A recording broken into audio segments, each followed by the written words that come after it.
राज्याच्या राजकारणाला चुलत्या पुतण्याच्या राजकारणाची मोठी किनार आहे. अगदी बीड जिल्हासुद्धा अपवाद नाही, कारण यापूर्वी आपल्याला मुंडे कुटुंबातील चुलत्या पुतण्याचं राजकारण आणि अगदी क्षीरसागर कुटुंबात काय घडलं हे सगळ्यांना माहीत आहे. मात्र या दोन्ही कुटुंबापेक्षा वेगळं असलेलं पण त्याच तोलामोलाचं कुटुंब आहे सोळंके कुटुंब. इथे मात्र वेगळी घटना घडताना पाहायला मिळते, जिथे राष्ट्रवादी काँग्रेसचे आमदार प्रकाश सोळंके यांनी स्वतः आपल्या पुतण्याच्या वारस पुढे चालवण्याचा निर्णय घेतला आहे. स्वतः प्रकाश दादा आपल्यासोबत. दादा, हे वेगळं यासाठी आम्हाला वाटतं आहे कारण अलीकडच्या काळामध्ये असं होताना पाहायला मिळत नाही. कारण आम्ही मागच्या काही दिवसापासून राज्यामध्ये बघतो आहे, जिथे पुतण्या चुलत्या एकत्र राजकारण जरी करत असले तर त्यांच्यामधील अंतर्गत वाद, अंतर्गत राजकारण हे काही लपून राहिलेलं नाही आहे. आपण ह्याला अपवाद ठरताय? नाही, निश्चितपणानं तुम्हाला वाटतं तसं परिस्थिती आहे, परंतु मला असं वाटतं की महाराष्ट्रातील ज्या ठिकाणी वाद आहेत अशा ठिकाणच्या चुलत्यांनी थोडंसं थांबण्याची भूमिका घेतली पाहिजे. म्हणजे अगदी पवारसाहेबापासून माझं हे मत आहे की त्यांनी आमच्यासमोर निवृत्तीचा निर्णय घेतला आणि तो 2 दिवसात फिरवला. हे दुर्दैवी घटना घडली आणि त्याच्यामुळं त्यांच्या घरात फूट झाली असावी असं माझं मत आहे. तर तुम्ही बाकीचे जे काही उदाहरणं दिलेत त्यामध्ये सुद्धा थोडीशी समजूतदारपणाची भूमिका ही वडीलधारी म्हणून चुलत्यांनी घेतली पाहिजे, तर घर शाबूत राहतं. पण हा निर्णय घेत असताना आपलं एकूण आतापर्यंतचं काम आणि विशेषतः आपण शेवटची निवडणूक जी अनुभवली ती लोकसभेची होती, त्या लोकसभा निवडणुकीमध्ये घडलेल्या घटना, ज्या पद्धतीनं आरोप प्रत्यारोप झाले, आपल्याला तर वैयक्तिक हे सगळं सहन करावं लागलं, तरीही माजलगाव मतदारसंघ हा भारतीय जनता पार्टीला किमान 1000ची लीड देऊ शकला. हे घडत असताना त्या गोष्टीकडे कसं बघतात? नाही, मी म्हणजे हा निर्णय मी काय आज जाहीर केलेला नाही. मी मागच्या निवडणुकीच्या प्रचारातच मी निर्णय सांगितला होता की ही माझी शेवटची निवडणूक आहे आणि जे मी काही जाहीर केलं होतं 5 वर्षापूर्वी ते काही मला बदलायचं नाही.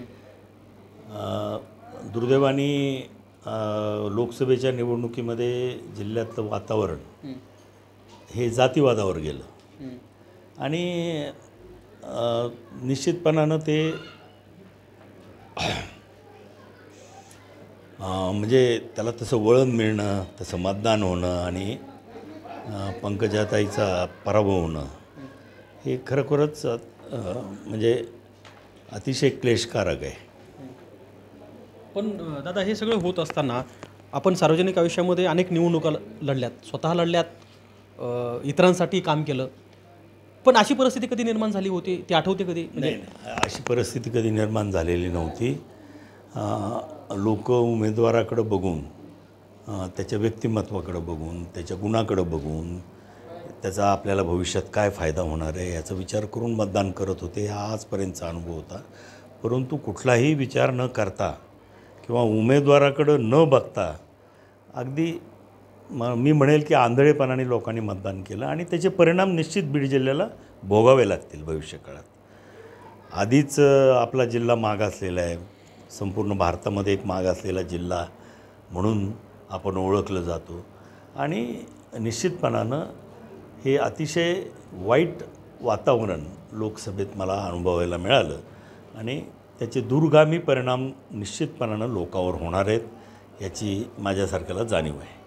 दादा, दूरगामी परिणाम होणार आहे असं जरी वाटत असलं तरी त्याचा एक इन्स्टंट इफेक्ट आत्ताच्या निवडणुकीवर होऊ शकतो का? कारण लोकसभा निवडणूक आणि विधानसभा निवडणुकीमध्ये जे अंतर आहे ते फार कमी आहे आणि मग आता चर्चा अशीच होती की जे लोकसभा निवडणुकीत घडलं बीड जिल्ह्यात किंवा मराठवाड्यात ते परत याही निवडणुकीमध्ये म्हणजे विधानसभेमध्ये होऊ शकतं? नाही, अजून 2-3 महिन्याचा कालावधी आहे. आज असं काही ठामपणाने म्हणता येणार नाही की लोकसभेला जसं मतदान झालं तसंच मतदान होईल. लोकसभेमध्ये पराभवाची अनेक कारणं आहेत. ती विधानसभेला परिस्थिती निश्चितपणाने बदलेल.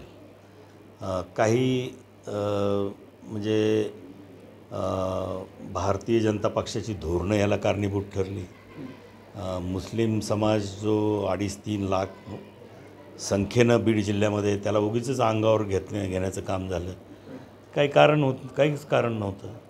म्हणजे मी तरी पुढं सांगतो की मुस्लिम समाजाला भाजपच्या सरकारने कधी दुजाभाव केलेला नाही. त्यांना योजना देताना, घरकुल देताना कधी काही त्यांना बाजूला केलं नाही. पिण्याचे पाणी देताना त्यांना बाजूला केलं नाही. लाभ देताना शेतकरी म्हणून त्यांना लाभ सगळा मिळाला. PM किसान योजनेचा लाभ त्यांना मिळतो आहे. परंतु काय त्यांची भूमिका आहे, कशाबद्दल त्यांनी असे वक्तव्य केले मोदी साहेबांनी, हे त्यांच्याच जीवाला. आणि मी काय त्यांना विचारण्या इतका मोठा माणूस नाही आहे. परंतु ते सगळे परिणाम झाले. विधानसभेमध्ये तेच परिणाम होतील असं मला वाटत नाही. विधानसभा ही व्यक्तीकडं बघून जास्त प्रमाणामध्ये मतदान होतं आणि निश्चितपणानं बदल होईल असं मला वाटतं. दादा, हे जरी सांगत असले आपण बदल होईल, पण हा बदल होतेवेळी आपण या प्रक्रियेमधून बाहेर जात आहे. प्रक्रियेत म्हणजे तुम्ही राजकारणामधून म्हणजे प्रत्यक्ष राजकारणातून बाजूला जात आहे. इलेक्शनमध्ये तुम्ही नसणार आहात, पण लोकांमधली भावना काय? आम्ही आता अनेक वेळा आपल्या मतदारसंघामध्ये आल्यानंतर लोकांत चर्चा होती, अगदी आजसुद्धा चर्चा होते की लोक आपल्याशी जोडले गेलेत, ते अगदी आज नाही आहे, 3-4 दशकापासून जोडले गेलेत. तर मग त्या लोकांच्या भावना काय म्हणतायत? नाही, भावना काही जे माझ्याबरोबर ज्यांनी प्रत्यक्ष काम केलेलं आहे त्या लोकांच्या भावना मी समजू शकतो की त्यांना असं वाटतं की अजूनही एक टर्म मी लढवावी असं त्यांची भावना आहे. परंतु तो निर्णय मी 5 वर्षापूर्वी घेतला. आता मी काही निर्णय बदलायच्या मनस्थितीत नाही आणि तो योग्य निर्णय असं माझं ठाम मत आहे. नवीन नेतृत्व, तरुण नेतृत्व, पुढचं 5-25 वर्षे या मतदारसंघाला स्थिर नेतृत्व लाभावं या दृष्टिकोनातून आम्ही हा निर्णय घेतला आहे. आता लोकही त्याला पाठिंबा देतील अशी आमची अपेक्षा आहे. किती फरक पडेल दादा, हा शेवटचा प्रश्न माझा, की आपण बाहेरून हे सगळं करणार आहात आणि जयसिंह भैया हे उमेदवार असतील? नाही, माझ्या दृष्टीनं तर काही फरक पडू शकतो आणि पडणारही नाही. कदाचित तरुण मंडळी जी माझ्याशी संपर्क ठेवू शकत नाहीत वयामुळं किंवा दबकतात, भितात मला, कदाचित ते जोडले जातील. ते एक नवीन ॲडिशन होईल. परंतु जास्त काही फरक पडेल असं मला वाटत नाही. मी जरी निवडणुकीच्या राजकारणातून बाजूला व्हायचं ठरवलं असलं तरी मी राजकारणातून बाजूला होणार नाही. मी 2014 ते 19 आमदार नव्हतो तरी त्यावेळेस मी रात्रंदिवस लोकांच्यासाठी काम करत होतो. तसं पुढं करत राहील. कारण ही विधानसभेची निवडणूक फक्त महत्त्वाची नाही आहे. पुढं पंचायत समिती निवडणुका येणार आहेत, जिल्हा परिषदेच्या येणार आहेत, नगरपालिकेच्या येणार आहेत. ह्या आमदारकी इतक्याच महत्त्वाच्या निवडणुका आहेत आणि त्या कार्यकर्त्यांच्या निवडणुका आहेत. ज्या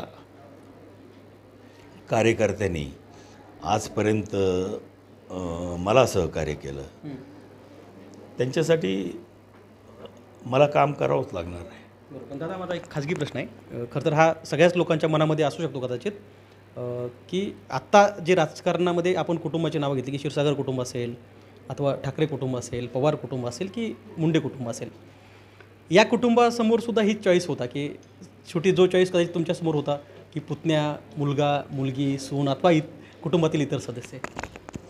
नाही, तसं माझ्यापुढं काही चॉईस नव्हता. माझे दोन्ही मुलं यांना अजिबात राजकारणामध्ये यायचं नव्हतं. माझ्या मुलीला पण यायचं नव्हतं. त्याच्यामुळं एकमेव माझ्या कुटुंबातला माणूस ज्याला राजकारणाची आवड आहे तो जयसिंग भैया आहे. त्याच्यामुळे मला दुसरा चॉईसच नव्हता. नक्कीच. तर फार मनमोकळे बोलत आहेत दादा. आणि हे महाराष्ट्राच्या राजकारणामध्ये एक चुलता पुतण्याबद्दल बोलतो आहे की म्हणून आपण मागच्या अनेक दिवस हे ऐकणं आपलं बंद झालं होतं. एक मात्र नक्की आहे की चुलत्या पुतण्याच्या या राजकारणामध्ये एक वेगळा आदर्श प्रकाश सोळंके यांनी समोर ठेवला आहे. कॅमेरामन प्रमोद जोशीसह गोविंद शेळके, ABP माझा, बीड. ABP माझा, उघडा डोळे बघा नीट.